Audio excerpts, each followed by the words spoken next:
Oke, selamat pagi teman-teman semuanya.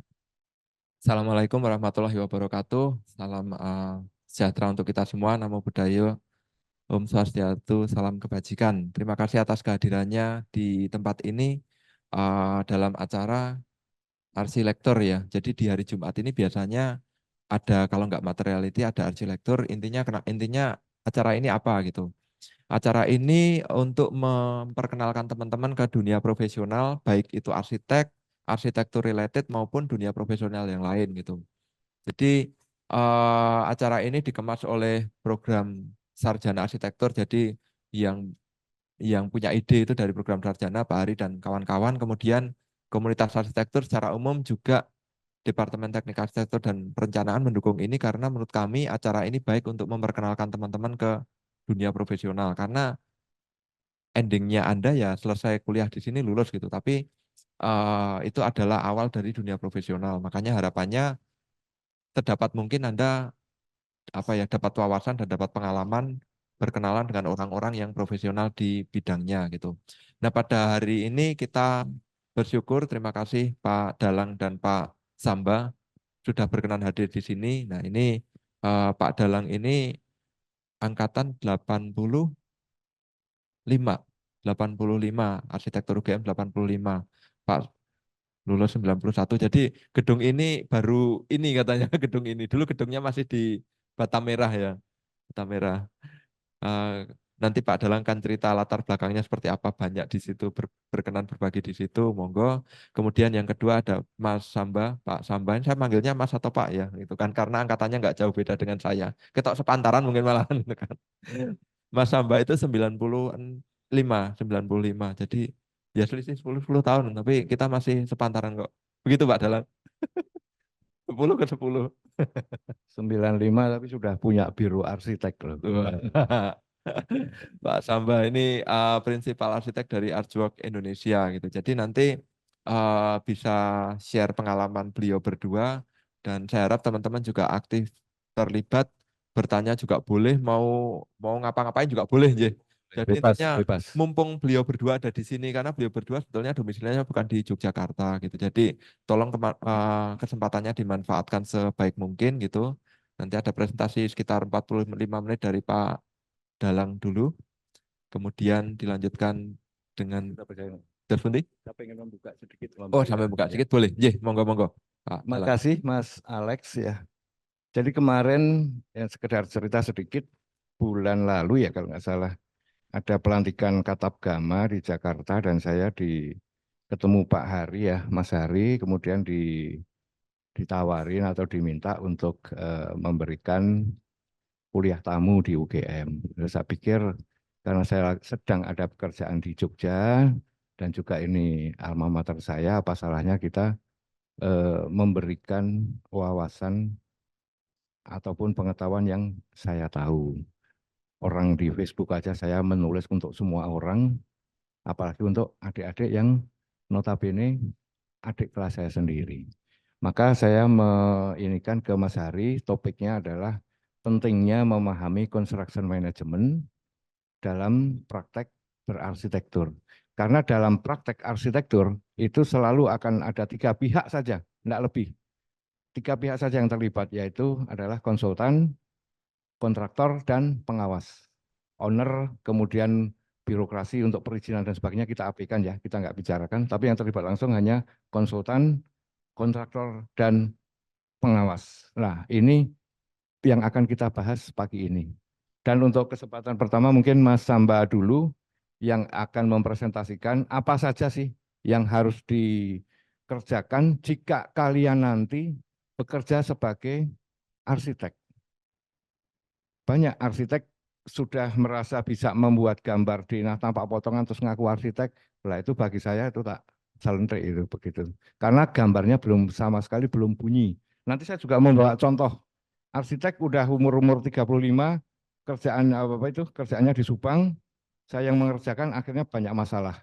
Karena apa yang dia gambar, apa yang dia presentasikan belum memenuhi standar construction management.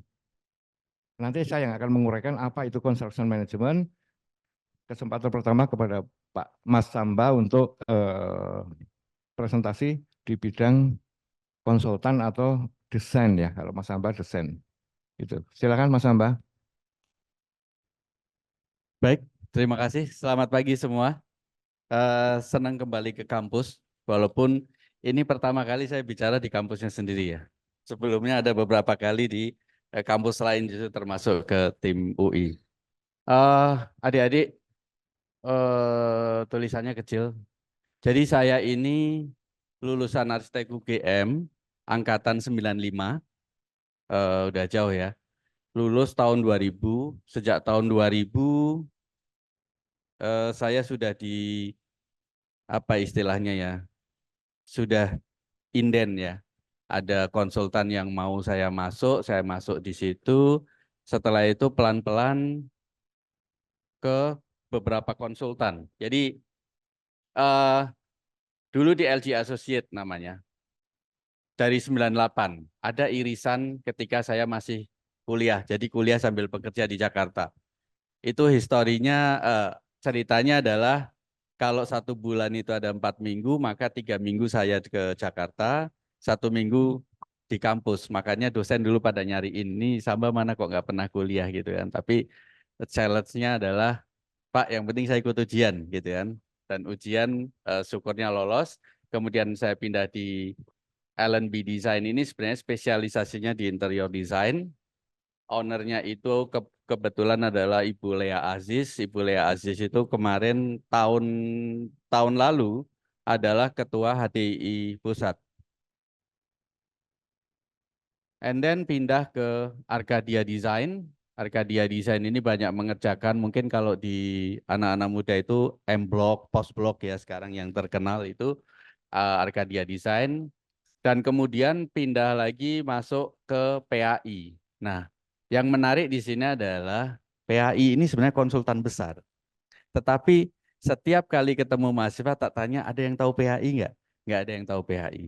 Kenapa? Karena PAI ini konsultan yang ownernya expatriate, prinsipalnya Thomas Elliot atau kita panggil Tom Elliot dari Amerika, UCLA dia lulusannya, eh, hanya mengerjakan proyek-proyek luxury residence.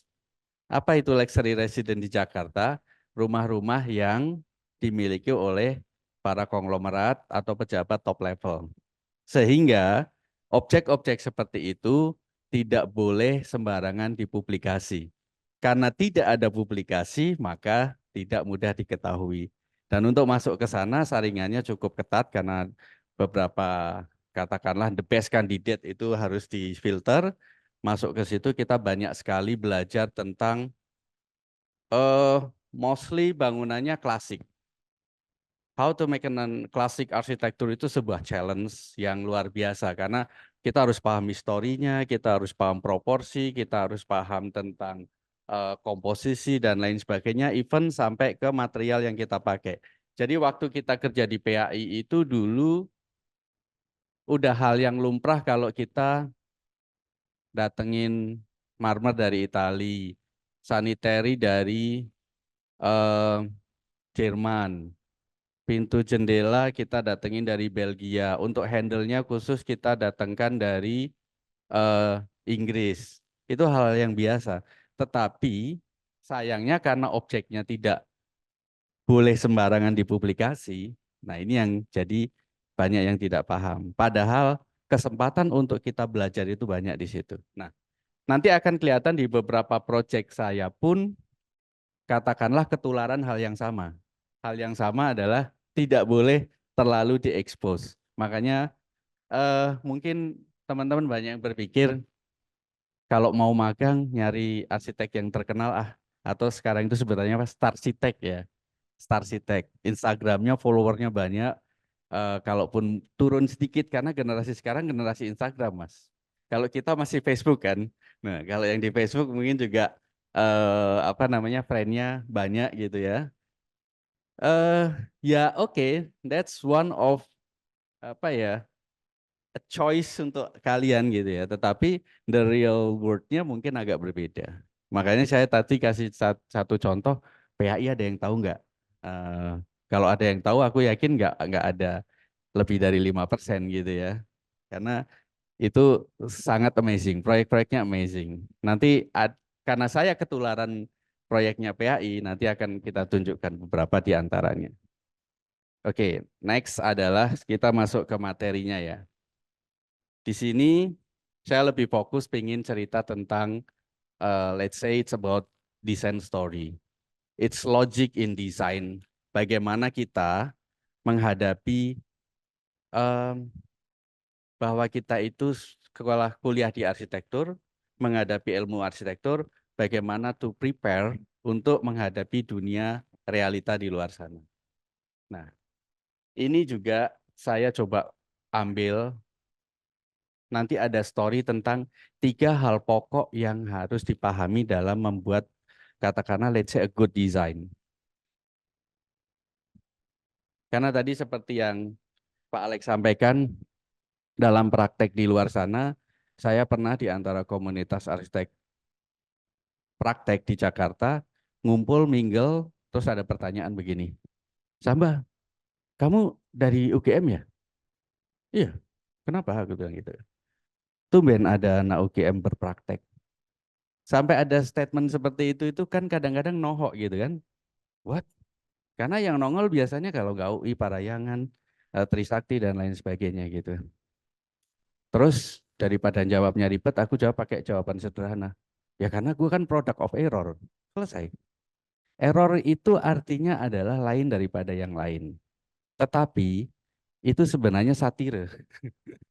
Akhirnya adalah menjadi challenge, menjadi tantangan. Kenapa bisa begitu? Jadi sebelum tak mulai ini, kenapa bisa begitu? Karena pertama, anak-anak UGM, karena culture, karena environment, karena lingkungan, Jogja itu Wallace, kita kadang-kadang kebawa. Aku ngalamin waktu kuliah. To be confidence aja susah. Saya dulu waktu kuliah masih boleh pakai celana jeans bolong. Ini bukan contoh yang baik ya, karena aturan udah berubah. Pakai kaos oblong waktu kuliah. Walaupun dosennya killer, saya duduk paling depan. Kenapa? Kalau anak sekarang kan ada konsep YOLO, you only live once, gitu kan. Itu kesempatan seumur hidup. Satu hari di hari ini adalah kesempatan seumur hidup, tidak akan terulang. Kita bisa bicara hari ini hari Jumat, minggu depan masih ada hari Jumat. Tapi the reality is, that's a different Friday. Ngeceknya gimana? Kalau kita jadikan tanggal itu sebagai kode, maka kodenya aja beda. That's not a Friday. Jadi today mungkin akan membuat better next Friday. Depend on our choice, gitu kan? Itu yang paling penting. Makanya sekarang yang kita ingin sharing adalah bagaimana membuka perspektif untuk membangun diri dan menghadapi realita, bagaimana mensyukuri apa yang kita punya, which is kita punya kesempatan untuk get education in arsitektur di sini, di kampus yang luar biasa, Universitas Gadjah Mada, untuk kemudian menjadi bekal kita how to face the real world, gitu ya. Oke, di sini kita bicara tentang desain. Saya senang sekali quote-nya Steve Jobs, design is not just what it look like and feel like. Design is how it work. Itu kenyataan. Semua orang tahu Steve Jobs, produknya Apple. Dia berpikir, Steve Jobs itu membuat desain, orientasinya bukan how to express my ego, tapi bagaimana kita memenuhi customer need with my ego. Gitu. Sehingga apa yang dia hasilkan adalah sebuah karya yang katakanlah acceptable, user friendly, dan akhirnya booming. Itu yang di-create sama Steve Jobs.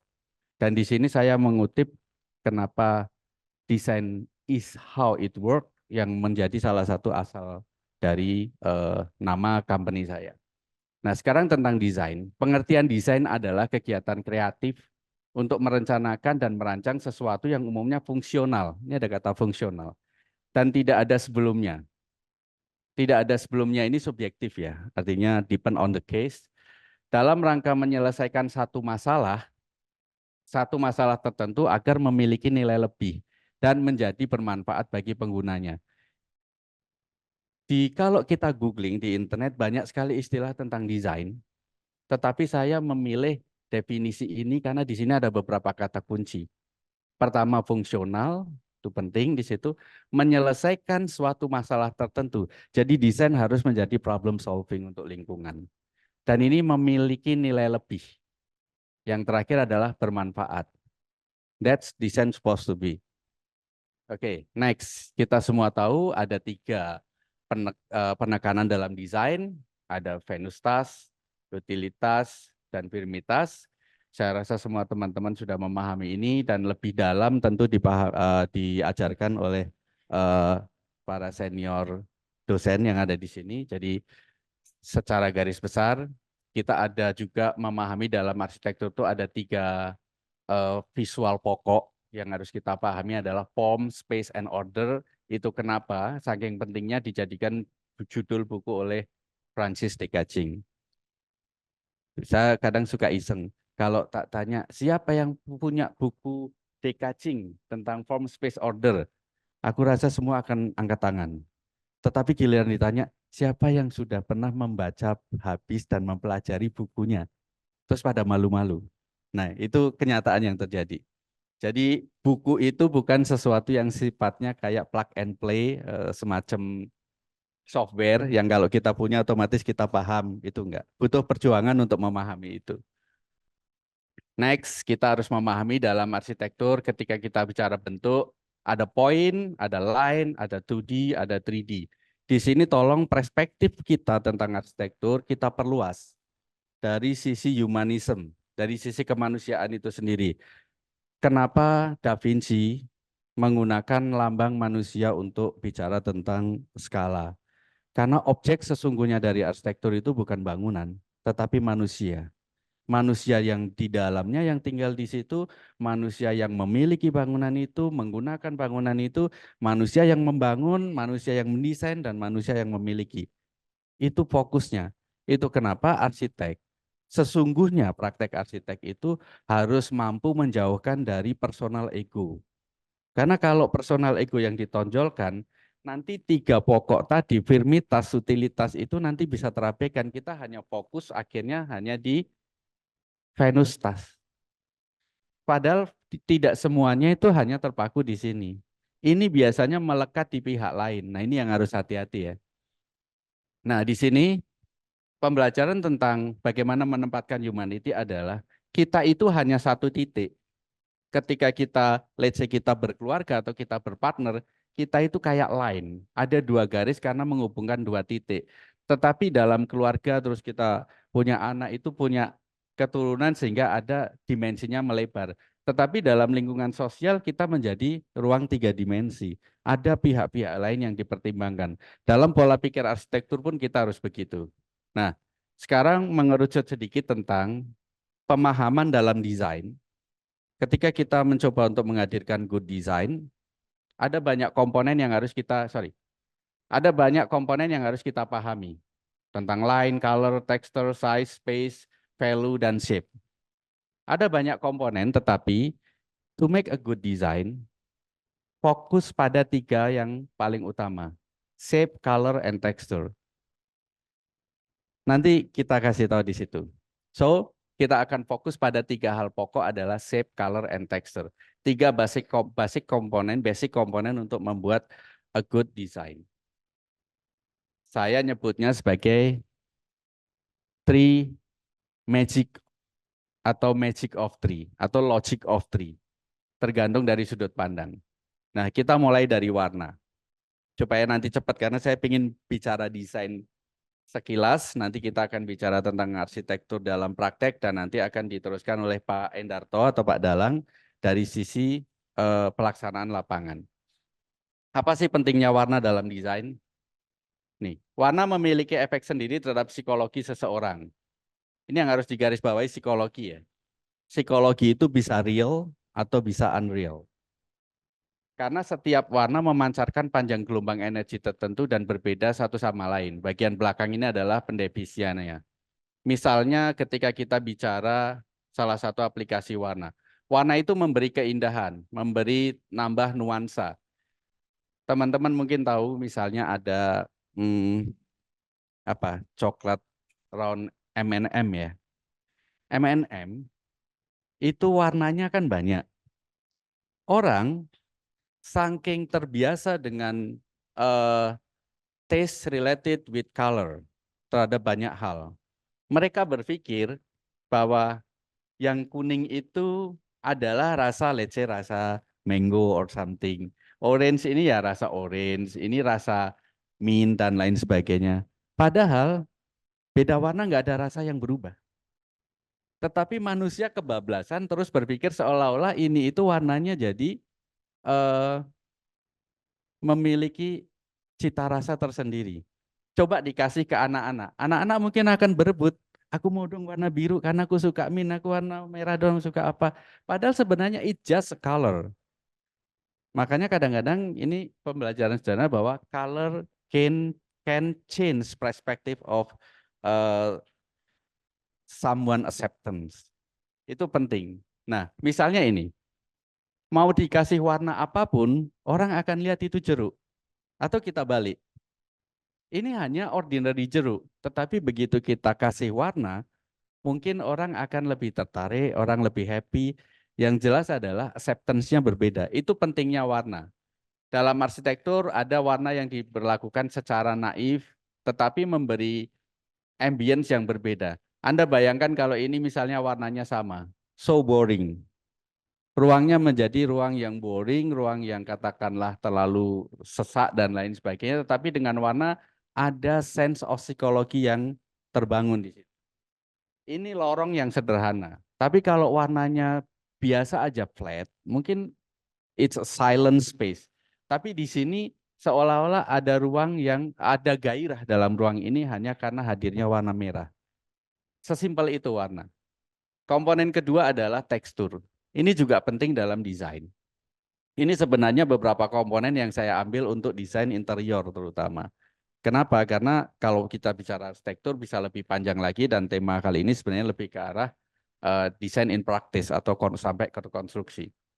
Tekstur atau barik adalah sifat permukaan dapat halus, polos, kasar, licin, mengkilap, berkerut, lunak, keras, dan sebagainya. Setiap material atau bahan memiliki teksturnya masing-masing. Nah, ini yang tolong dipahami dalam membuat desain. Contohnya adalah di gambar ini. Ada 3 gambar yang berbeda.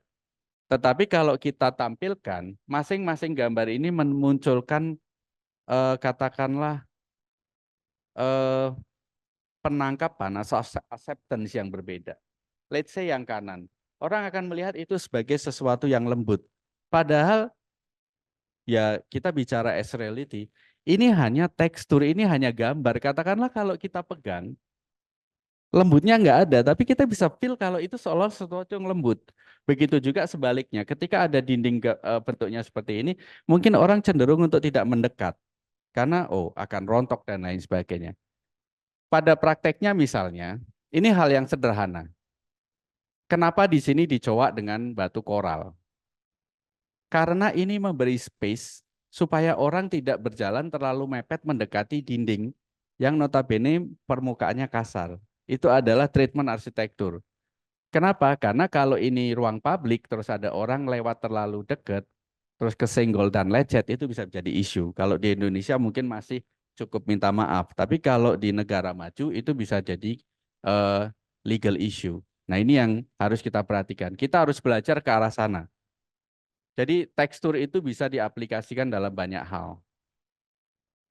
Di sini kita lihat misalnya pathway ini dibuat rata, dibuat halus, tetapi kanan kirinya punya material dan tekstur yang berbeda. Kenapa? Supaya orang nggak ke kanan dan ke kiri, dia lurus, going through sampai ke lubang itu. Di sini pun kita bisa melihat, kita bermain dengan tekstur. Nah, yang ketiga hal penting diperhatikan adalah bentuk. Bentuk tentu yang memberi karakter paling kuat. Bentuk secara umum merupakan wujud nyata, suatu benda yang dapat kita lihat melalui batasan-batasan ukurannya. Jadi 3 dimensinya bisa terasa. Bentuk bisa beraneka rupa. Nah, di sini contoh aplikasi. Bentuk itu bisa dengan geometri sederhana atau geometri sederhana yang kita intrusi dengan bentuk-bentuk lain atau bisa jadi menjadi sesuatu yang sangat-sangat berbeda. Itu tergantung kebutuhan. Bentuk bisa di-attach pada hal yang sederhana. Kalau Anda lihat di sini, fasadnya menjadi berubah beraneka rupa seperti ini, tidak flat, tidak boring, padahal bentuk struktur utamanya tetap sama. Just a single grid, just a simple grid. Nah, itu yang harus dipahami bagaimana kita meng-create sesuatu sesuai dengan kebutuhan. Ini penting dipahami sebelum kita bicara misalnya kita bicara green building, kita bicara how to make a shading, kita bicara bagaimana menghadapi paparan matahari dan lain sebagainya. Banyak yang blunder. Untuk kebutuhan-kebutuhan yang sifatnya secondary itu dibebankan pada struktur utama. Artinya menjadi beban pembangunan pada porsi yang berat. Padahal itu hanya attachment, hanya pelengkap secondary element. Itu kalau dalam bisnis membuat beban pembangunannya menjadi terlalu besar. Itu yang harus dipahami. Sehingga desain itu menjadi katakanlah green di satu sisi, tapi tidak green di sisi yang lain, misalnya financing-nya. Oke, bagaimana menerapkan standar-standar tadi? Contoh sederhana, ini yang paling sering kita pakai. Tadi objek bangunan itu, objek arsitektur adalah manusia. Maka kita coba untuk menerapkan itu, misalnya pada jarak dekat. Ini contoh yang kita terapkan di salah satu proyek kita di hotel di Solo. Ketika kita mendevelop area yang secara visual dekat dengan manusia, maka di situ kita harus menerapkan high detail, ornamental atau apapun itu. Tapi begitu jaraknya medium distance, detailnya dikurangi, tetapi kita sudah bicara bentuk. Tetapi kalau saat kita katakanlah hotel itu tinggi, towernya itu tinggi, kita nggak perlu membuat detail-detail di sini itu sesuatu yang banyak dan ramai. Karena nggak ada yang lihat, terlalu jauh untuk dinikmati kecuali kita bicara dengan proporsi. Itu salah satu penerapan, cara menerapkan 3 komponen tadi. Secara garis besar ya. Nah ini contoh di salah satu proyek yang kita kerjakan. Ketika kita membuat tangga di tengahnya itu ada lift, ini untuk rumah tinggal ya. Kita melihat bahwa orang itu akan kecenderung, karena ini tangganya letter U, maka orang cenderung akan melihat secara visual pada area yang di dalam, sesuai dengan arah turning, arah belokan. Maka di arah yang tengah ini, kita berikan dia enrichment, pengkayaan pada tekstur, pengkayaan pada bentuk. Karena kalau core lift itu kan cenderung flat, sederhana. Maka kita bermain di sini dengan bentuk. Bentuknya kita tambahkan dengan elemen-elemen profil. Terus warnanya kenapa kita gelapkan? Karena itu menjadi sesuatu yang sebenarnya terlalu bulky ruang lift ini. Kita gelapkan tidak membuatnya menjadi kuat, tetapi membuatnya menjadi look like gone. Karena di perimeternya adalah bidang-bidang yang terang, warna putih, ada jendela, dan lain sebagainya. Terus railing ini standar keamanan, keselamatan. Jadi kita tambahkan di sini dan klien pun happy untuk menikmati ini. Karena tadinya sebelum di finish seperti ini terlalu bulky ini, terlalu solid ruang lift ini. Oke, tentang desain sendiri, bagaimana kita menciptakan desain. Desain thinking process itu ada beberapa yang kita tentukan di sini. Tetapi ini kita tidak bahas, saya hanya menyampaikan bahwa karena biasanya, harusnya ya, ini sudah menjadi bahasan dari mata kuliah yang adik-adik ikuti. Tentang understanding the problem, terus membuat benchmark, identify opportunities, identify problem, design strategi, prototype, sampai akhirnya solution.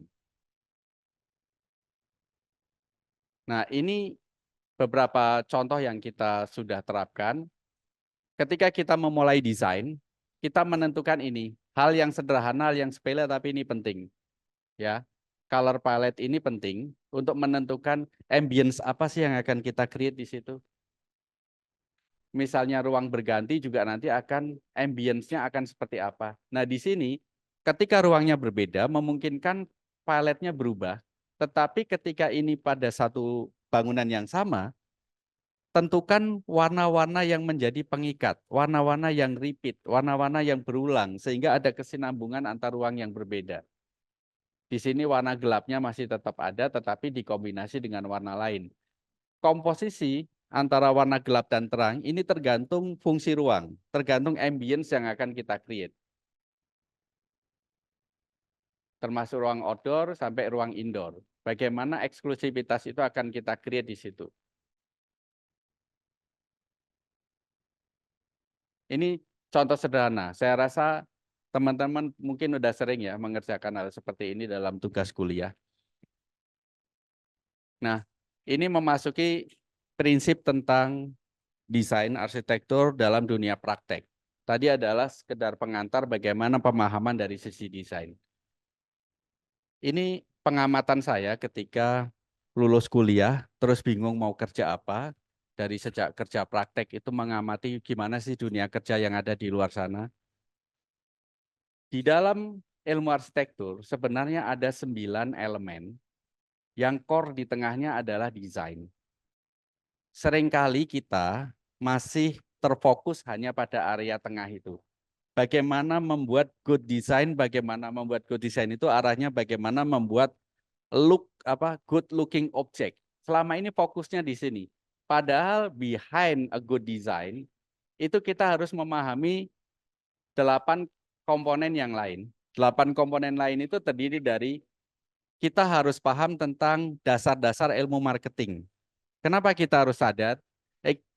Karena gini, sebaik apapun desain yang kita create, kalau tidak memenuhi ilmu marketing, nggak bisa dipasarin.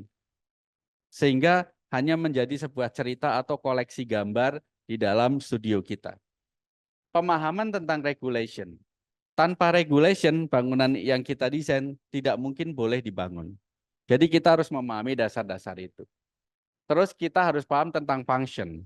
Kalau functionnya tidak terpenuhi sehingga user merasa kecewa, pada akhirnya kita nggak akan dapat repeat order. Kita akan dapat label sebagai bangunan yang unfunctional. Atau kalau bahasa anak sekarang jadi bangunan yang unfaidah.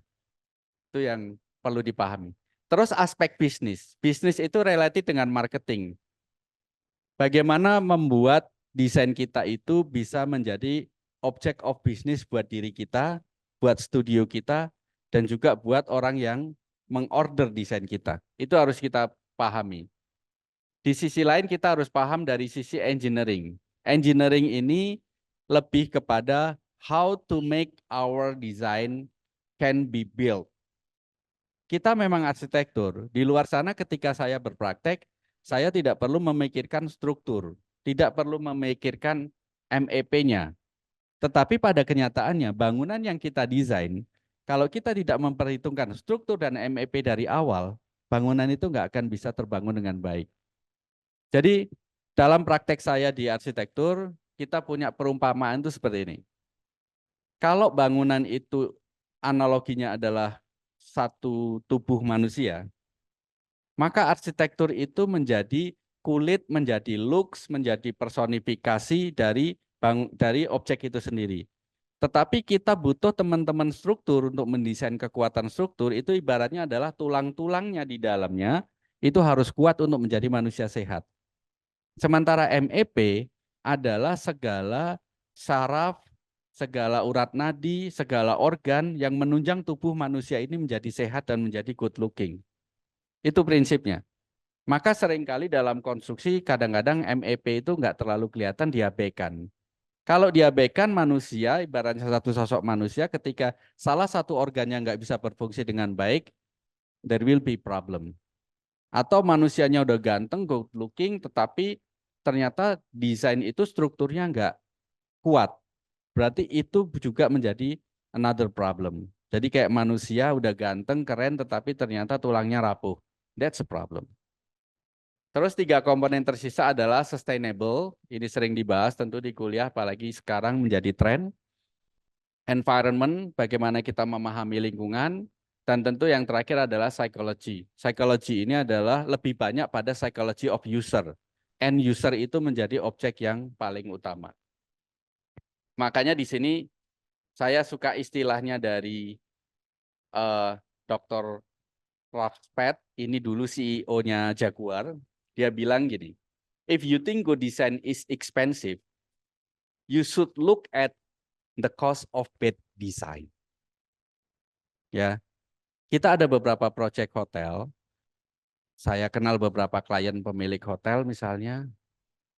mereka banyak yang mengeluh tentang hotelnya yang tidak bisa berfungsi dengan baik.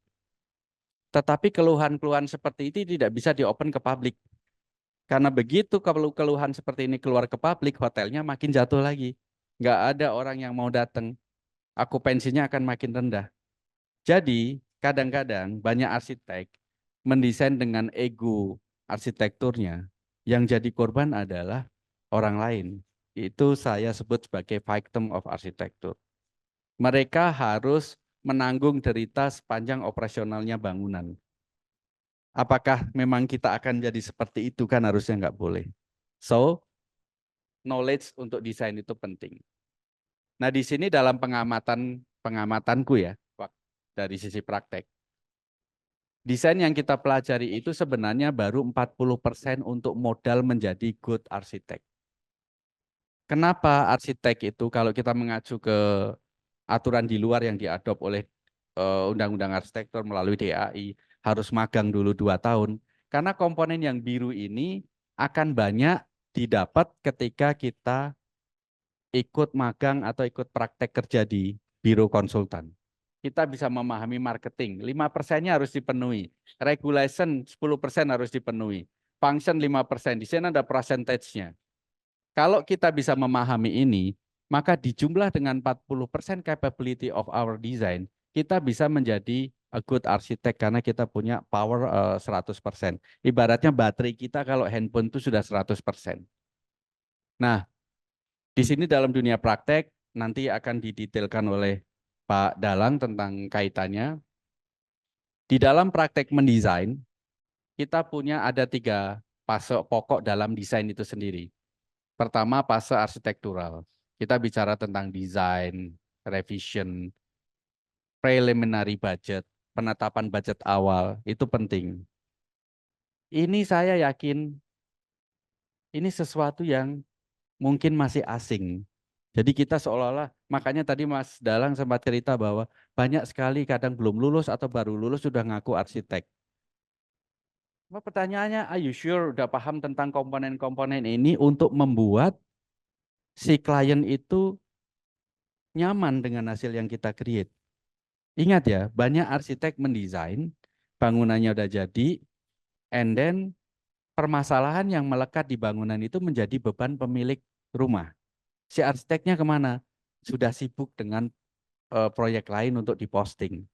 Terus begitu, terus begitu, terus begitu. Tapi percaya atau enggak, lama-lama marketnya habis. Nah itu yang kita bicara, kadang-kadang kita bicara bangunan sustainable, tapi banyak orang yang lupa how to make a sustainable business for ourselves. Kenapa bisa begitu ya? Karena pemahaman kita cuma sebatas looks tadi, cuma sebatas bahwa kita hanya fokus di desain, hanya tentang bagaimana membuat bentuk yang kalau diposting itu menarik gitu. Aku bilang that's totally wrong. Nah, di sini fase 1 tentang arsitektur misalnya. Even fase 1 kita sudah bicara tentang preliminary budget. Jadi kita harus bisa memulai memahami kira-kira kalau akan bangun itu, rough budgetnya itu berapa sih? Gelondongannya berapa sih? Sebelum masuk ke fase 2, kita bicara tentang site review, interior design, development plans. Nanti lanjut ke fase 3. Di sini kalau teman-teman lihat di sini ada urusan tentang permit, schedule, material order, permit. Makanya tadi di sini ada komponen permit. Regulation itu hubungannya nanti sama permit. Teman-teman udah paham belum misalnya? KDP, KLH, itu nanti harus gimana cara pemenuhannya? Apa hubungannya dari 3 komponen itu? Itu penting. Karena banyak sekali kasus event di Jakarta, karena perubahan sistem ya, ada orang yang bangun nekat melampaui batas intensitas bangunan. P2B sebagai bagian dari regulator, mereka akhirnya punya cara jitu. Siapapun yang bangun melanggar, didiemin dulu. Dibiarin, karena kalau ditegur kadang-kadang suka bandel. Dibiarin dia sampai tinggi. Begitu sudah tinggi, konstruksinya selesai, baru didatengin dikasih label merah. Bayangkan, nangis nggak coba? Kalau kita yang jadi ownernya. kita yang sudah ngeluarin duit. Tidak semua orang itu punya ready money to build something. Kadang-kadang mereka udah ngumpulin investment, nabung banyak. Katakanlah ada sampai mau bikin kios, sudah mimpi punya kafe gitu ya, ngumpulin duit dari sana sini. Begitu dibangun, begitu bangunannya jadi, kata arsiteknya boleh, bisa, dan keren.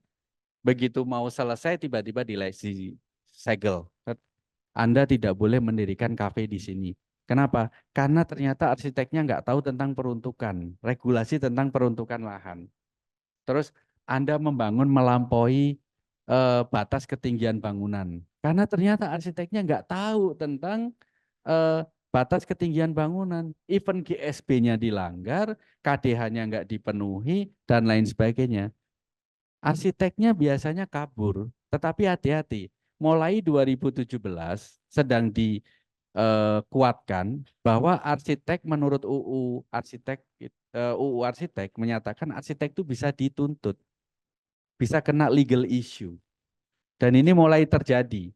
Jadi tolong hati-hati, lengkapi itu sebelum kita bicara bahwa I'm an architect. Makanya kalau kita resume, nah di sini nih, kita harus paham tentang keseimbangan antara budget, plan, scope, and material. Kerjaan kita di mana? Kita selalu fokus di sini. Kita nggak pernah mikirin ini sampai akhirnya jomplang. Itu yang membuat banyak orang lulus arsitek, mencoba untuk jadi arsitek, bikin biro arsitek, dengan semangat mudanya join sama teman bikin konsultan arsitek, tapi nggak ada yang sustain. Sedikit sekali yang sustain. 3 tahun, sampai ada teman yang bilang, lihat aja kalau bisa lewat 3 tahun, dia punya potensi survive 50%. Dia bisa lewat 5 tahun, dia punya capability of survive sampai 80%. Karena biasanya di tahun pertama semangat, di tahun kedua biasanya mulai ada ribut. Apalagi kalau proyeknya sudah ada profit, ada income. Itu biasanya biang ribut. Karena pemahaman ini tidak dimulai dari awal. Nah, kalau kaitannya dari arsitektur sampai ke construction, ini persiapannya lebih banyak lagi. Ini saya ambil urutan besarnya aja ya, supaya nanti adik-adik bisa mempelajari detailnya dengan detailnya melalui Google or whatever. Jadi ada background study, site analysis, dan design approach itu penting sebelum kita memulai desain. Kita menentukan konsep, kemudian desain alternatif dan diagramnya seperti apa, baru masuk skematik desain. Setelah ini baru dikembangkan ke development design. Banyak yang tidak memahami ini, seolah-olah desain itu bisa ujuk-ujuk otomatis keluar. Lokasinya gitu gampang, langsung tiba-tiba keluar skematik desain. Dari skematik desain tiba-tiba langsung construction dokumen, tiba-tiba langsung tender.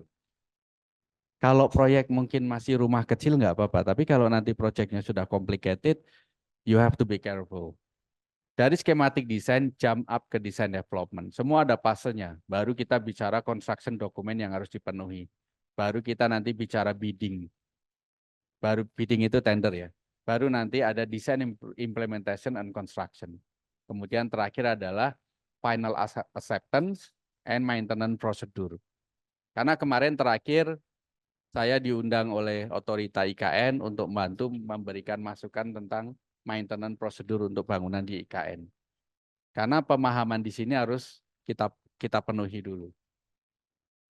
Oke, ini lebih detail lagi tentang how to fase dalam perencanaan desain sampai ke serah terima. Tapi ini terlalu detail, nanti biar di-present sama Mas Endarto. Nah ini skim yang, ini skim yang sederhana. Bagaimana permulaannya seperti apa sih dalam konsep desain di sebuah konsultan itu? Kita bicara konsep, nanti ada konsep analisis, ini kita ambil dari salah satu proyek ya. Nanti ada pendetailan, masuk konsep keseluruhan, di konsep ini mudah mulai inline dengan marketing tool, pre-marketing tools. Nah di sini kenapa saya bicara tadi, apa sih Pak hubungannya marketing sama arsitektur? Kan itu sudah ada tim marketingnya sendiri. Sebaiknya kita bisa memahami untuk mempersiapkan ini. Di sini nanti ada nih komponen-komponennya. Terus masuk lanjut sampai keluarnya dokumen for construction. Di mana proses izin? Di sini ada diagramnya. Kapan kita bisa mulai izin? Jadi bisa dilakukan secara paralel. Kenapa? Supaya tidak menghabiskan banyak waktu. Nah, ini penetapan fase-fase itu penting dalam proyek. Ini juga harus disiapkan. Ini salah satu contoh yang lebih detail lagi. Ini kita bicara dalam 1 tahun. 1 tahun itu apa sih yang kita target? Misalnya di bulan ke-3 itu kita harus topping off. Setelah topping off apa? Nanti per bulan ini kita breakdown ini. Di sini ada target strukturnya berapa persen, arsitektur berapa persen, MEP berapa persen. Kita harus paham ini. Banyak anak-anak baru diminta bantuan bikin schedule, banyak yang bingung. Pak, gimana cara bikin schedule? Belajarlah dari awal. Karena hidup sendiri itu perlu schedule, perlu perencanaan. Nah, ini komponen penting yang nanti akan di breakdown oleh Pak Dalang. Dalam proses konstruksi itu komponennya apa aja sih? Pertama di sini ada owner. Owner itu akan didampingi oleh project manager, marketing, finance, dan administration. Ini tim internalnya owner biasanya. Kalau project manager itu sudah orang yang dedicated ditempatkan untuk menghandle project yang berjalan. Terus posisi arsitek di mana, Pak? Posisi arsitek itu di tengah. Arsitek itu nanti berbarengan dengan construction management. Ini ada di ruang tersendiri sebagai koordinator. Tapi arsitek punya koneksi sendiri ke owner. Di beberapa kasus arsitek itu menjadi owner representatif. Saya seringkali menjadi owner representatif. Semua isu dari owner akan disampaikan ke saya sebagai arsitek dan akan mendevelop ke tim. Even di beberapa proyek saya diminta untuk ngatur pembayaran. Selama belum dapat approval dari saya, maka pembayaran belum bisa cair. Itu sebenarnya cara yang salah, karena sebenarnya ada finance di sini. Tetapi ini bisa bypass tergantung relation antara arsitek dengan owner. Kalau owner sudah percaya, ya nggak bisa dibilang nggak gitu ya. Nah, di bawah arsitektur atau di bawah project koordinator ada project site terdiri dari kontraktor, didampingi oleh konsultan, supplier, subkontraktor, dan lain sebagainya. Baru mengarah ke konstruksi. Kontraktor ini disupport oleh banyak ya. Ada subkon juga itu masuknya di sini. Nah, ini nanti Pak Dalang akan banyak cerita di area ini. Nah, dari semua komponen tadi, kita selalu ditantang dengan 3 area ini. Antara creating good design, harus cheap, artinya harus murah, tapi harus cepat. Biasanya dalam praktek, di antara 3 ini harus ada salah satu yang dikorbankan. Ada desain yang pingin bagus tapi murah, itu nggak bisa dikerjain cepat. Kalau mau desain bagus tapi cepat, biasanya biayanya nggak murah. Kalau desain mau cepat dan murah, biasanya nggak bagus, ya ala kadarnya. Itu yang mesti menjadi challenge. Jadi tantangan terbesar adalah gimana kalau arsitek bisa menggabungkan 3 ini. Udah good, fast, dan cheap lagi. Nah, itu baru luar biasa. Oke, next sebelum pindah, ini untuk preview beberapa proyek saya yang berjalan, supaya nanti nggak penasaran, Pak Samad cerita tentang desain, emang proyeknya apa aja sih gitu ya. Karena memang kita mencoba untuk tidak bisa terlalu exposure karena beberapa proyek kita memang tidak boleh diekspos. Ini adalah proyek kita yang sedang finishing, ada di Medan. Ini apartemen service apartemen, private apartemen, sebenarnya punya pribadi, jadi hanya disewakan aja. Sekarang sedang finishing. Nah, ini yang akan hadir nggak lama lagi di Solo. Ini ada satu hotel yang sedang kita siapkan. Sekarang sedang pematangan proses perizinan. Nanti ada sky pool di situ. Ini milik salah satu konglomerat, jadi namanya kita Hyde. Jadi akan menjadi ikon baru nanti di Solo.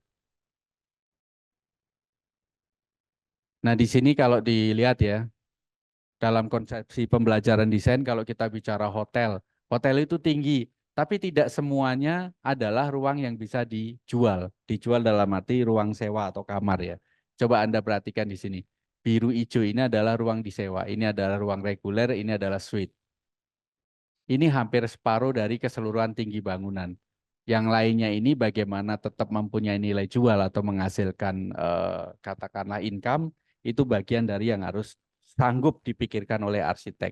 Karena kalau kita bicara hotel, duitnya kan cuma dari sini. Itu salah.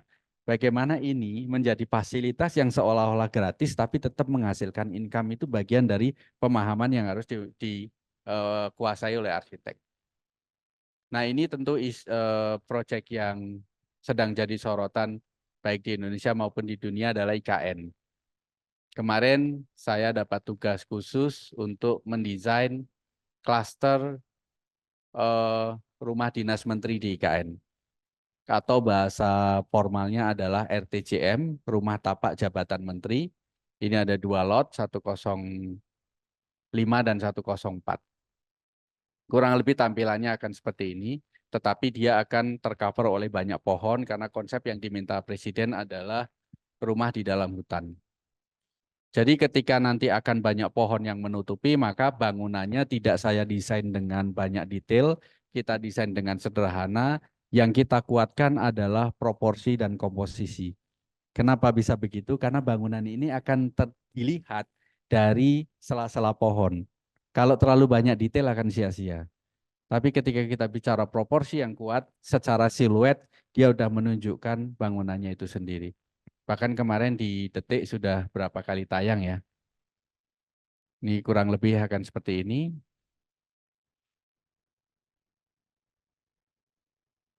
Ini beberapa proyek lain, saya skip up aja supaya ini rumah dinas punya BRI. Karena rumah dinasnya di Jakarta itu kurang, jadi kita mulai bikin vertikal. Ini renovasi Passat, jadi bangunan dulu ex-Giant, Giant-nya tutup, bagaimana mengkonversi bangunan itu menjadi tempat nongkrong yang menarik tanpa menghabiskan banyak biaya. Karena itu tadi ini mempraktekkan 3 hal tadi tentang tekstur, color, dan form. Bentuknya sebenarnya kotak aja biasa. Ini proyek ini cancel karena masalah kepemilikan lahan, tetapi salah satu klien sangat menyukai bentuknya dan dia akan sedang menyiapkan lahan untuk dibangun. Sementara ini adalah kita kemarin diminta untuk menyiapkan master plan 6,5 hektar. Ini nanti akan segera dibangun juga.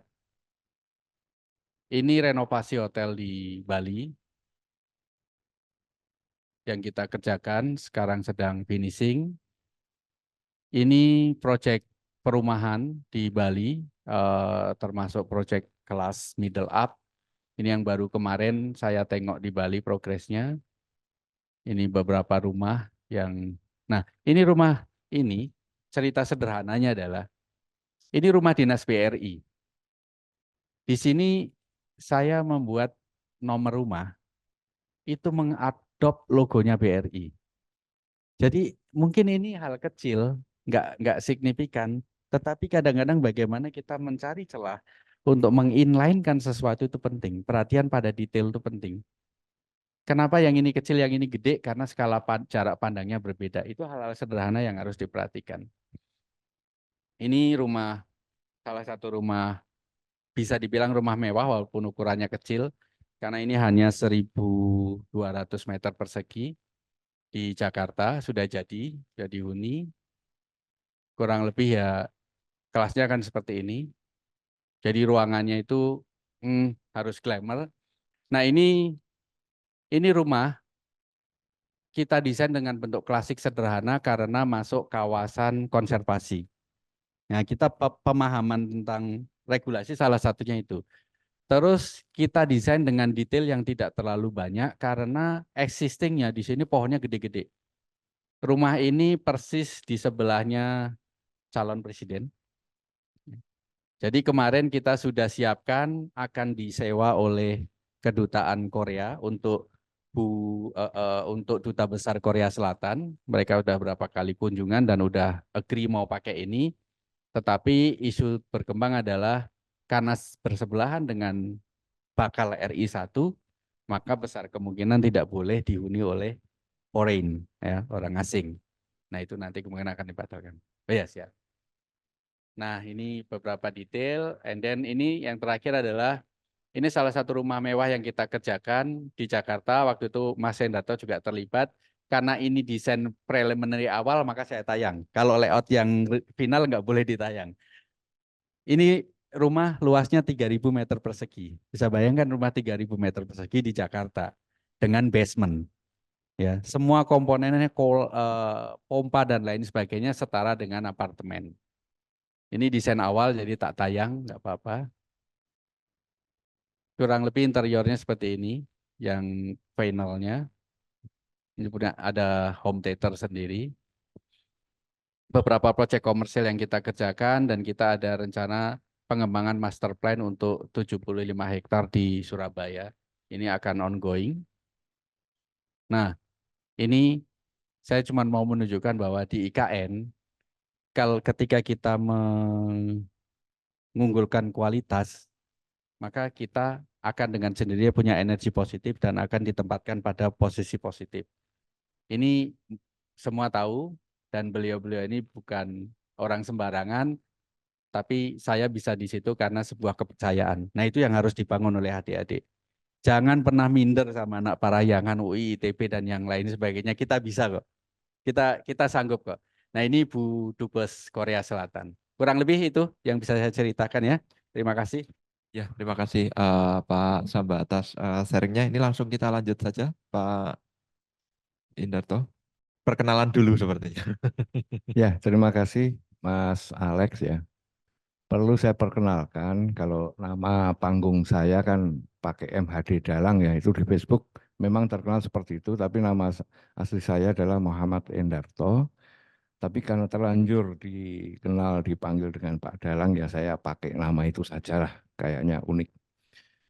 Ah, sep- Mungkin saya nggak bisa bercerita terstruktur seperti Pak Samba. Saya hanya akan berbagi pengalaman, pengalaman kerja, pengalaman apa itu perjalanan karir. Barangkali ada manfaat silahkan diambil, enggak pun tolong ditinggalkan saja, enggak masalah. Latar belakang saya sewaktu kuliah, saya enggak dibilang pintar enggak, IP jauh di bawah 3. Kalau thresholdnya 2,25% udah lulus, saya enggak. Saya di bawah 3 lah, di bawah 3. Lulus juga mundur, 6,5 tahun saya kuliah. Kemudian perjalanan pertama saya, tapi saya nekat, berani pergi ke Jakarta, karena saya nggak mau jadi ASN. ASN atau pegawai negeri bagi saya membosankan dan kayaknya rutinitasnya itu saja. Saya harus berjuang, maka saya berani ke Jakarta. Pertama kali, karena saya nggak pinter, desainnya juga nggak bagus, program profesional itu dapat B paling seumur hidup hanya 1 kali, yang lainnya dapat C itu aja udah bagus gitu kan. Nah, saya tahu diri lah, waktu ngelamar ke Jakarta saya nggak ngelamar kantor-kantor yang gede, tapi kantor yang kecil, ya kantor yang kecil. Dan pekerjaan yang saya kerjakan pun cukup sangat sepele ya, membuat gambar detail wastafel. Oh, itu awal-awal saya kerja. Seakan-akan, waduh kok mau dikon-kon gambar wastafel ya. Tapi ternyata bagian-bagian yang detail seperti ini jarang sekali arsitek menampilkan. Jarang sekali arsitek yang bisa menggambar seperti ini. Gitu. Ya. Jadi ini juga waktu itu masih freehand, pewarnaan masih pakai spidol dan karena pesannya bos itu pakai marmer Itali, maka saya pakai marmer itu yang warna hijau itu adalah Verde Patricia, yang coklat itu adalah Rosso Verona. Jadi kalau kita bekerja, apapun yang diberikan kepada kita, tugasnya, sekecil apapun, kerjakan sedetail mungkin. Karena ternyata dengan menguasai detail, itu akan mendatangkan rezeki. Ya. Begitu saya bisa menyebut nama Verde Patricia. Verde itu hijau, Patricia itu nama daerah di Italia, berarti itu marmer hijau yang berasal dari daerah Patricia. Rosso Verona, Rosso itu merah, dan seterusnya itu detail latar belakangnya si marmer itu saya kuasai. Owner itu senang sama kita. Wah, Mas ini kok paham banget yang seperti itu. Padahal saya ngapalin. Akhirnya apa? Kepercayaan tumbuh. Jadi kepercayaan bisa dimulai dengan berpikir secara detail. Ya. Oke. Nah, kemudian setelah pekerjaan ini, baru keberuntungan itu datang kepada saya. Kantor saya mendapatkan proyek yang pada saat itu sangat prestisius ya, yaitu membuat Astro Cafe. Nah, kalau disebut di situ saya sebagai apa itu arsitek ya, orang nggak akan percaya lah orang baru lulus kok dari arsitek. Cuman karena saya waktu itu ya selalu berpikir detail, selalu melayani owner. Dalam hal ini adalah prinsipalnya adalah Hard Rock Cafe itu dari Singapura, kalau nggak salah McKinney ya namanya itu. Pada waktu pada waktu proyek selesai saya bisa mendapatkan surat referensi seperti ini. Saya nggak peduli, saya kerja di kantor sekecil apapun. Tapi ini sangat penting.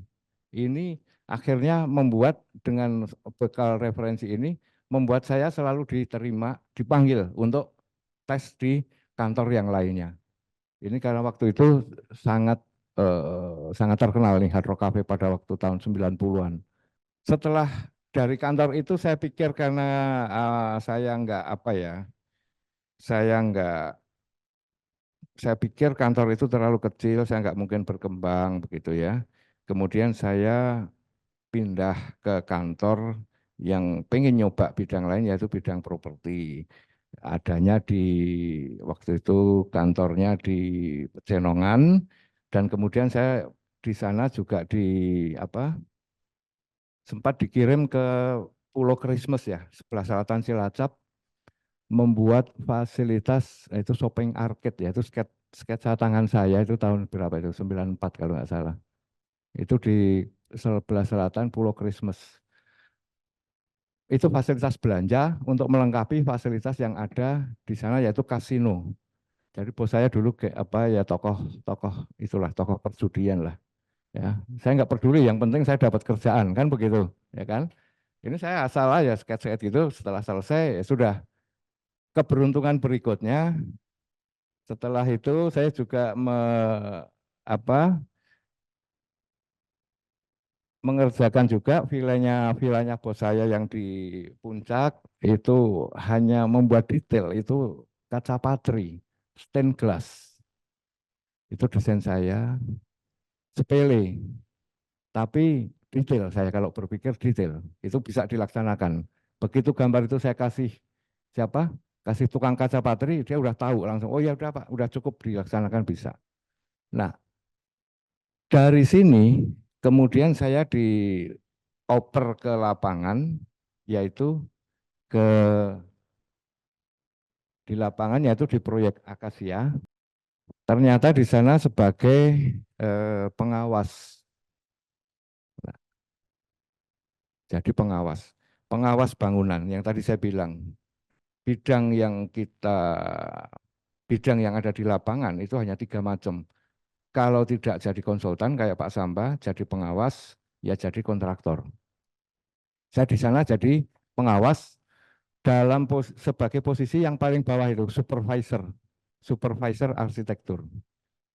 Supervisor arsitektur. Jadi tugasnya apa sih pengawas itu?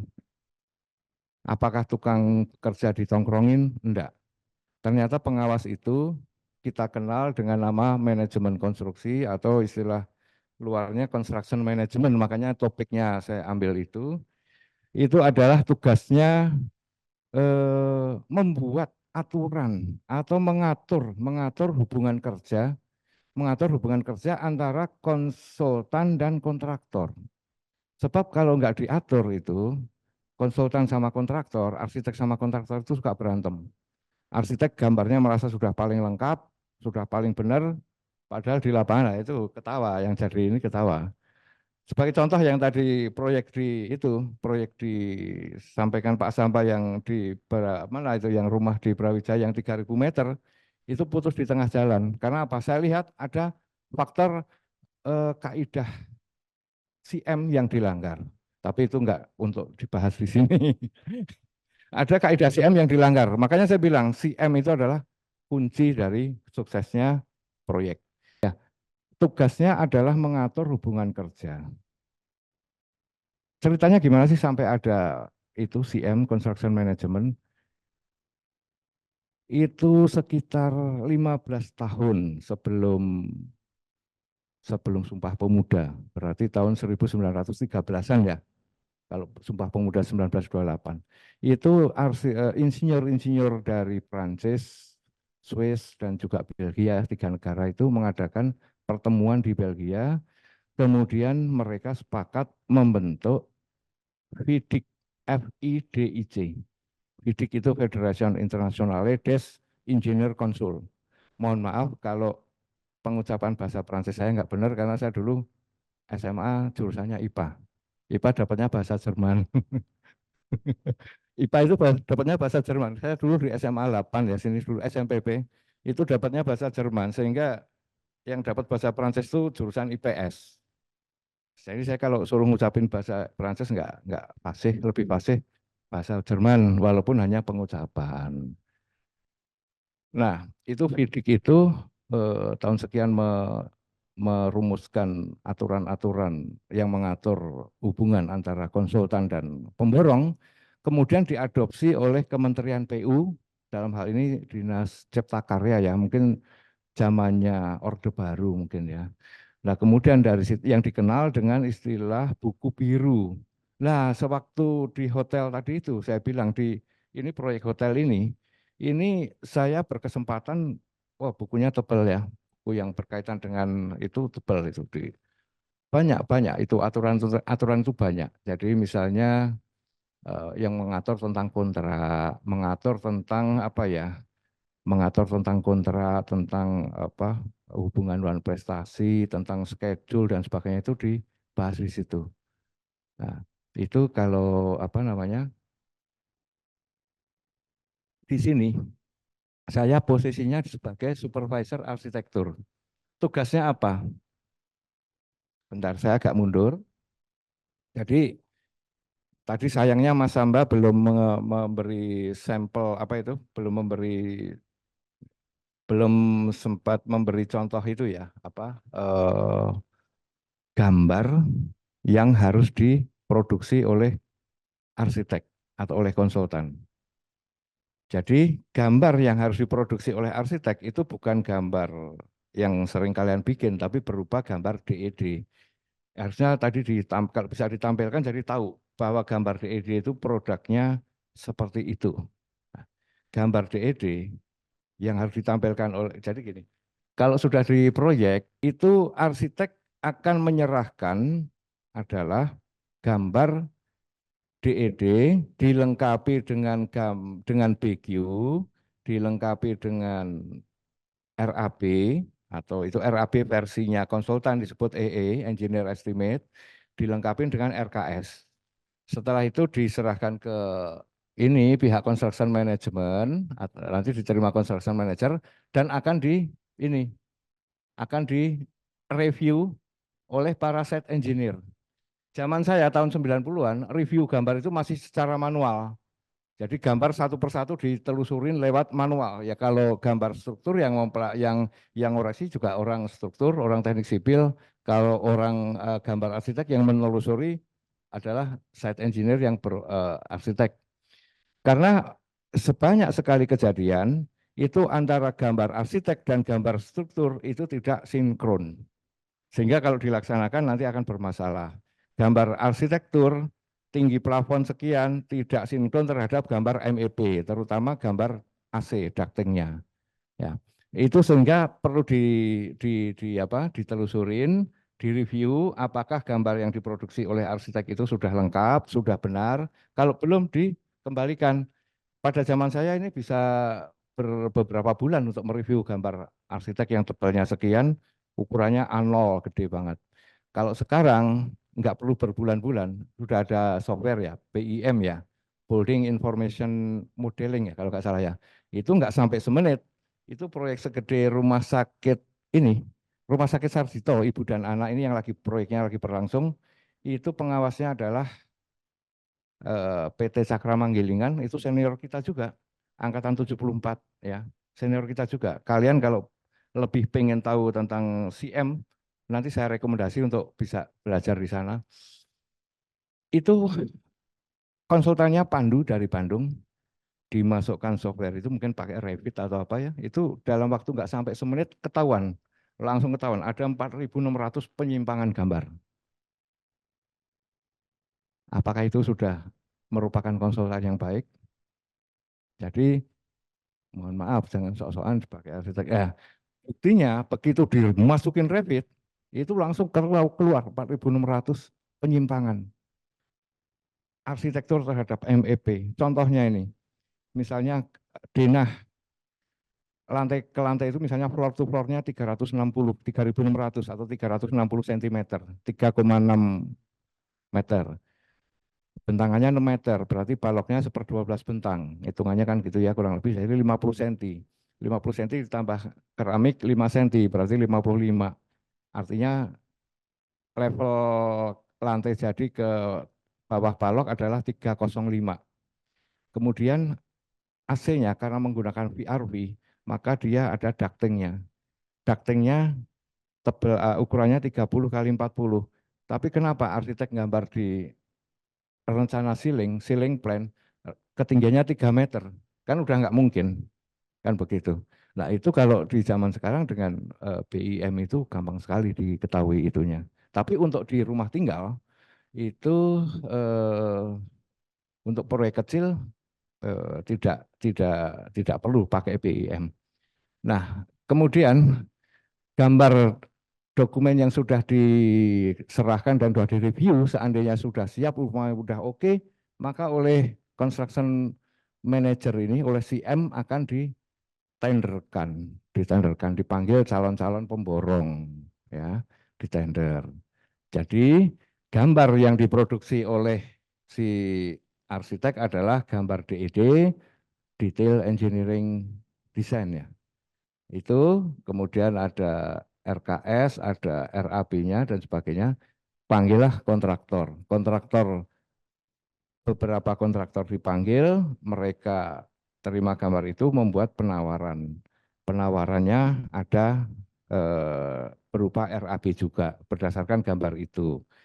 Kemudian site manager, si construction management ini sudah punya gambaran harga, dari konsultan berupa ya, engineer estimate.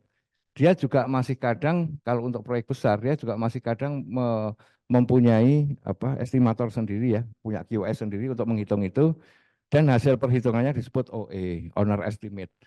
Kemudian perhitungan dari calon pemborong, dari pemborong disebut ya RAP lah, penawaran, sehingga bisa dibandingkan mana yang paling masuk akal harganya gitu.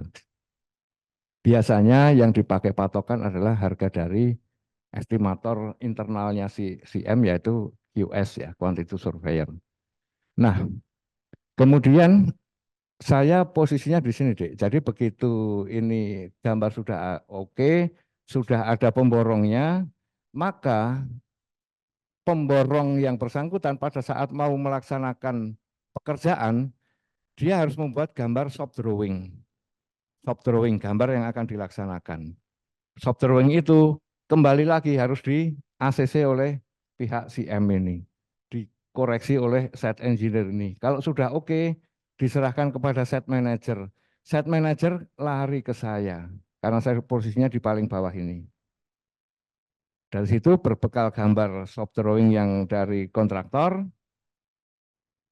kita awasin pekerjaan di lapangan. Apakah sudah selesai apakah memang sudah dikerjakan sesuai gambar, berapa jumlah tenaganya, jumlah tukangnya, jumlah bahan baku bahan materialnya, itu kita laporkan kepada atasan kita langsung, yaitu site manager. Pekerjaan di CM ini sangat membosankan bagi saya pada waktu itu. Cuman sebetulnya ini sumber ilmu. Karena kalau arsitek berpraktek tanpa memahami ini, kontraktor berpraktek tanpa memahami aturan-aturan yang ada di CM itu, nanti proyeknya bisa kacau. Gitu. Ibaratnya seperti yang sekarang saya alami di Subang, proyek rumah bikin villa, arsiteknya nggak paham sama sekali masalah ini, jadi ibaratnya terus pengawasnya nggak ada, CM-nya nggak ada, dia ibaratnya ngomong ke saya dia pakai bahasa Sunda, saya pakai bahasa Jawa, ya kan nggak akan bakal nyambung. Dan akhirnya itu bisa terjadi kontraproduktif. Jadi bisa jadi nanti proyeknya itu pecah di tengah jalan atau ada banyak masalah lah gitu ya, kurang lebih seperti itu. Nah, kemudian walaupun ini membosankan, tapi karena saya tahu saya tahu bahwa sumber ilmunya di sini, maka istilahnya eh, saya nggak keberatan lah dengan kerja seperti itu. Karena dari sini lama-lama bisa naik, bisa lari ke sini. Di lain proyek bisa punya pengalaman di sini, lain proyek punya pengalaman di sini, lain proyek punya pengalaman di sini. Dan akhirnya sejak 2004 ya, 2004 saya berani lepas landas menjadi kontraktor, itu menjadi kontraktor. Dan dengan saya bersyukur dengan perjalanan karir saya dengan jadi kontraktor, walaupun saya nggak punya PT, saya memborong kaki lima, cuman ya sepertinya sih saya di seluruh Indonesia cukup dikenal karena saya di Facebook rajin menulis itu, jumlah pertemanan mungkin ada 4.600-an, followernya udah 5.000 lebih. Follower saya ada yang dari luar, kebanyakan dari Vietnam sama Manila. Karena kebanyakan konstruksi di sana sama kita itu hampir mirip-mirip, masih cukup mirip ya. Nah, beda-beda tipis.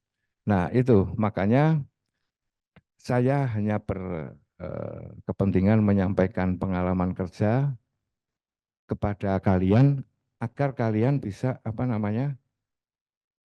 punya wawasan bahwa lulus arsitek tidak harus jadi arsitek, lulus arsitek tidak harus menjadi ASN. Dan ini jadi pemborong walaupun kaki lima.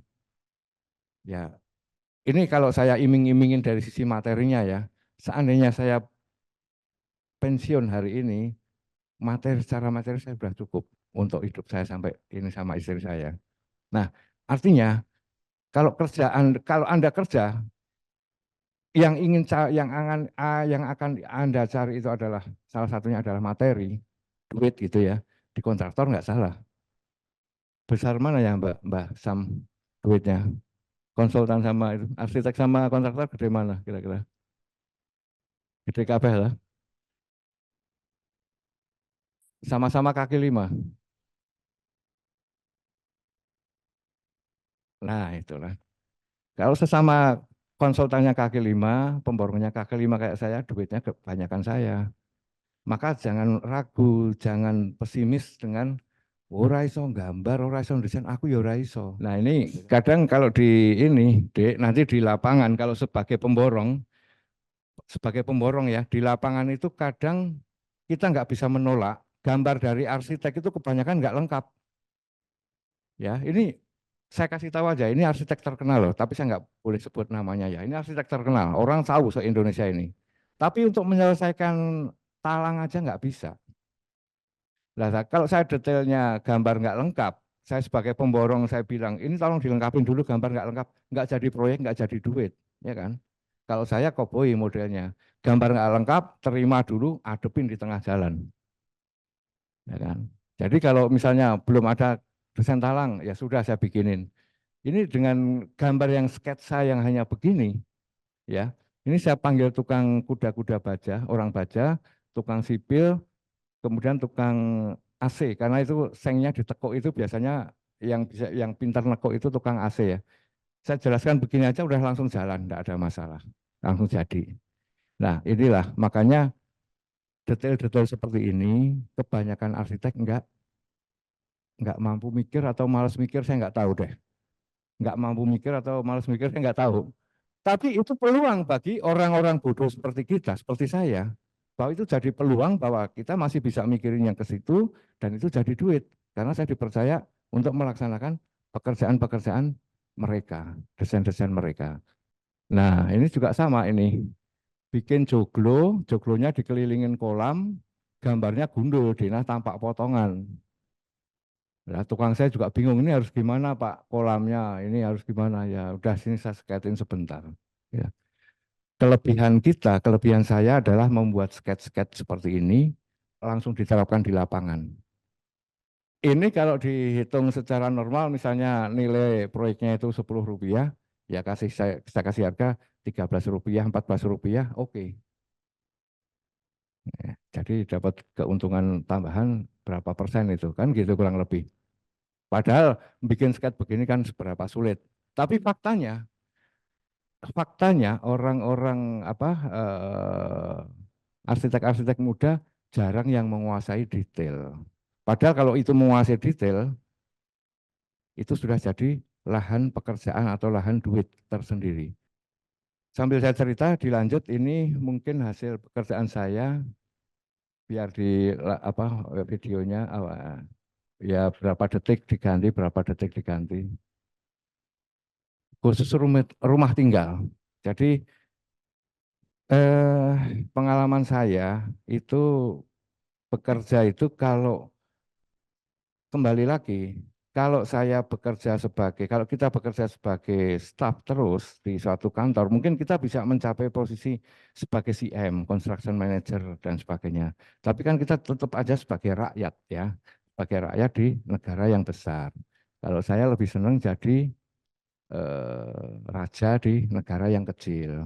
Jadi meskipun saya nggak punya kantor, saya kaki lima, tapi ya saya bersyukur lah untuk proyek ya sejak lepas landas itu tahun 2004 ya nggak pernah kosong lah, malah lebih seringnya nolak karena nggak mampu ya kalau udah megang 6, saya seorang single fighter nggak mampu lagi kalau ditambahin apa proyek-proyek lain begitu. Nah ini eh, hasil karya, hasil pekerjaan saya. Ya. Jadi kita juga nggak boleh, benar kata Pak Samba tadi, kita nggak boleh minder dengan diri kita dengan segala kekurangan dari UGM, DESO dan sebagainya. Saya juga nggak minder sebagai hanya pemborong yang kalau di depan arsitek seringkali dianggap kastanya paling rendah. Tapi jangan salah, kita juga punya karya yang mana tidak semua pemborong bisa membuat seperti itu. Terutama dari sisi apanya Sam ya, kerapihannya ya Sam ya. Saya heran loh, saya itu pemborong kaki lima, tapi dipanggil tender di dipanggil tender di proyek yang besar punyanya pejabat ya. Belum lama ini, belum lama ditarungin sama Paramadharma saya itu. Paramadharma itu khusus pemborong rumah-rumah mewah ya. Dia bilang karena hasil pekerjaan saya tidak beda jauh dengan Paramadharma. Hasil pekerjaan anak buah saya itu nggak beda jauh dengan Paramadharma, kerapihannya itu cukup bagus. Nah, makanya tapi karena saya sudah memegang, tempo hari saya sudah memegang 4 proyek dan saya pikir saya bisa mampus nih kalau ketambahan proyek yang seperti itu karena dari 4 itu salah satu proyek itu juga proyek yang besar ya di kawasan Menteng, maka kalau ketambahan di Brawijaya saya bisa mampus. Caranya ya tender tapi harganya saya naikin setinggi langit biar nggak menang gitu. Jadi akhirnya kalah saya, tapi memang kalah, nggak mau menang. Ya kalau ya enggak. Nah ini kadang orang rakus dikasih tawaran yang tinggi, yang proyek yang prestisius, yang gede gitu langsung ambil aja. Nanti kalau kurang tenaga ambil sana, saya nggak mau. Orang harus tahu bahwa semua hasil pekerjaan adalah pekerjaan saya di bawah pengawasan saya. Itu untuk menjaga kualitas. Jadi ketika saya memegang 4 proyek, yang satu ini gede ini di Menteng, satunya di Subang itu juga gede, kemudian di Jogja, ini ada di Gamping, saya ada di Gamping, sama satu lagi di Jakarta Barat, ditambahin suruh tender ikut di Brawijaya, yang nilainya kurang lebih sekitar mungkin itu sampai jadi itu antara 20 sampai 25 M. Nah, disitulah saya berpikir, saya nggak mau kejebak dengan kerakusan manusia. Jadi kalau saya rakus, ini nanti misalnya dapat, ini malah nggak keurus, akhirnya saya habis. Ya, kalau sampai dengan saya menjaga kualitas seperti sekarang ini, ya saya bersyukur nama saya masih eksis.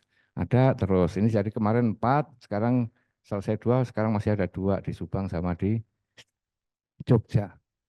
Kira-kira yang bisa saya sampaikan mungkin seperti itu dulu Mas Alex. Jadi saya hanya ingin membuka wawasan adik-adik aja bahwa lulusan arsitektur itu jangan terpaku untuk menjadi arsitek. Enggak mungkin. Nah, untuk itu masih banyak jalur, ada pengawas, ada kontraktor. Untuk mengetahui kalian itu bakatnya paling bagus di mana, pakai cara saya ajarin mau cek satu, cek dengan zodiak Anda. Itu penting, itu bagus loh. Itu sering kali apa itu untuk mendeteksi bagus loh. Zodiak, kemudian sio sama weton.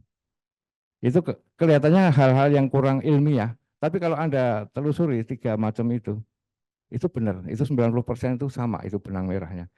Anda kira-kira berbakat di mana? Kalau Anda itu lebih senang, ternyata misalnya kelahiran, kalau weton Jawa itu kelahiran pon ya. Kelahiran pon itu orangnya suka pendiam. Dia lebih senang di dalam rumah, menyendiri, nggak suka bergaul. Kurang ini ya. Maka dia lebih cocok kepada peneliti, analis, dan sebagainya. Nah itu anak saya, ini cerita benar nih. Anak saya yang cowok itu juga lulusan manajemen bisnis ya di ITS. Sifatnya juga seperti itu. Sekarang di Sinarmas ya kurang lebih jadi itu, jadi analis itu, jadi perencana keuangan. Jadi untuk tampil-tampil ke depan kurang kurang bisa. Itu Anda bisa telusuri dari situ. Ya, passion Anda di mana. Jangan passion itu bisa jadi beda tipis sama nafsu. Karena Anda kuliah di arsitektur, nafsunya pengen jadi arsitek. Padahal nggak semua akan jadi arsitek. Nah, silahkan pilih bidang pekerjaan sesuai sesuai apa passion dan sesuai kemampuan Anda. Tapi yang jelas pendidikan di sini seharusnya mendidik seseorang untuk tidak menjadi arsitek, tapi mendidik seseorang untuk menjadi kreatif. Makanya tadi dapat cerita Mas Alex ya, yang ada lulusan sini yang jadi pelukis ada ya. Wah saya itu salut banget itu. Itu bagus ya. Jadi nggak harus jadi arsitek, tapi jadi orang yang kreatif dan bisa mendatangkan duit. Karena ujung-ujungnya bagaimanapun kalau kerja harus dapat duit gitu. Saya memang duit, orientasinya ke duit kalau saya. Jadi saya nggak punya PT, nggak punya kantor, nggak masalah. Yang penting kan orang pakai saya. Yang penting laku gitu loh. Ini cara saya menilai kita berhasil atau enggak bukan dari kita punya kantor enggak, punya ini, tapi kita laku apa enggak gitu loh. Nah, untuk mencapai laku, untuk mencapai agar kita laku itu kita bisa mengembangkan kreativitas kita, mengembangkan apa potensi kita. Jadi kayak Facebook, Facebook mulai tahun 2010 karena saya melihat postingan arsitek-arsitek di Facebook itu cenderung rata-rata hanya menampilkan gambar jadi tanpa tahu prosesnya seperti apa, maka timbul kreativitas saya di situ. Ini sepertinya kalau saya bikin serial semacam behind the scene-nya, proyek ini bisa seperti apa, mulai dari pondasi dan seterusnya, kayaknya menarik. Di situ saya create itu Facebook saya, ternyata gelinding itu berhasil. Anak-anak muda, arsitek muda maupun mahasiswa yang follow saya itu banyak banget. Bagi arsitek-arsitek tua dampaknya, wah ini kok Pak Dalang ini kok hal-hal seperti ini kok tahu betul detailnya gitu. Dampaknya apa? Bludak, proyeknya bludak. Tahun 2015 sampai 2018 saya lebih banyak nolaknya ketimbang yang saya terima. Karena kalau saya terima semuanya jelas nggak kepegang, saya hanya batasin karena waktu itu saya masih cukup fisik masih agak kuat, ya sampai 6 saya masih berani sekali jalan 6 single fighter, nggak punya staff, nggak punya siapapun. Gitu. Tapi dengan saya pegang langsung, saya handle langsung, ini penyelesaiannya detailnya seperti ini, gambar nggak jelas langsung saya sketch, saya ACC-kan ke arsitek mau, ownernya mau, langsung dieksekusi, itu menjadi kelebihan kita, akhirnya kita mendapatkan banyak kepercayaan. Ya. Kira-kira itu aja yang bisa saya bagi, bukan sesuatu yang apa, saya nggak bisa bicara terstruktur, nggak bisa, jadi ya Jangan. omongannya ngelantur gitu. Makanya kalau nanti suatu saat Mas Alex dan rekan-rekan adik-adik kalau tertarik misalnya pengen tahu lebih jauh tentang pelaksanaan, tentang pemborong dan sebagainya, saya kan masih ada proyek di sini. di mana? Di Gamping, habis Lebaran ketemu ngobrol-ngobrol di luar yang non formal, lebih asik sebetulnya. Sepertinya itu dulu atau ada tambahan closing statement dari Pak Samba dan Pak Ya, Dalang? saya ngingetin aja apa yang dipesankan, apa yang dikatakan oleh Pak Bondan Hermani. Ya, jadi beliau dosen sini ya, Senior lulusan kita ya, tapi senior lulusan UGM, masih saya tidak ngalamin, saya udah nggak eh, ngalamin ya. intinya gini, kita lulus dari Fakultas Teknik Arsitektur itu baru tahu satu hal. Di luar untuk bisa bekerja harus tahu 10 hal. Artinya teruslah belajar dari manapun itu sumbernya. Itu aja. Terima kasih Pak Dalang. Pak Samba, closing statement. Closing statement kalau dari aku adalah cuman gini. Anda itu yang tahu tentang diri Anda sendiri. Ya. Jangan pernah menggantungkan hidup pada faktor eksternal. Faktor eksternal itu faktor di luar diri Anda. Karena 95% hasilnya itu kekecewaan. Ya, ya sisanya itu adalah baru nanti kemenangan. Tapi yang keberhasilan itu cuma 1%. Jadi gain your own power, temukan di mana culture yang bagus, lingkungan yang bagus untuk growing up. Kalau Anda mengenal diri Anda lebih baik, Anda tahu bagaimana untuk menjadi sukses. Itu intinya. Contoh sederhananya ya tadi, susah-susah ekonomi, karena kita tahu kita hobi mobil, bisa di bisnis. Kayak gitu dah. Itu contohnya tak ambil dari orang lain. Nanti kalau contohnya diri aku sendiri terlalu ini ya, terlalu egosentris. Itu ya, you are what you are, itu aja. Terima kasih Pak Samba. Kita beri aplaus untuk narasumber kita pada pagi hari ini. Terima kasih Pak Endarto, terima kasih Pak Samba. Oke, dengan demikian acara pada pagi siang hari ini kita akhiri. Terima kasih atas perhatiannya. Mohon maaf kalau ada salah kata yang atau sesuatu yang kurang berkenan di hadapan rekan-rekan semua. Acara kita tutup.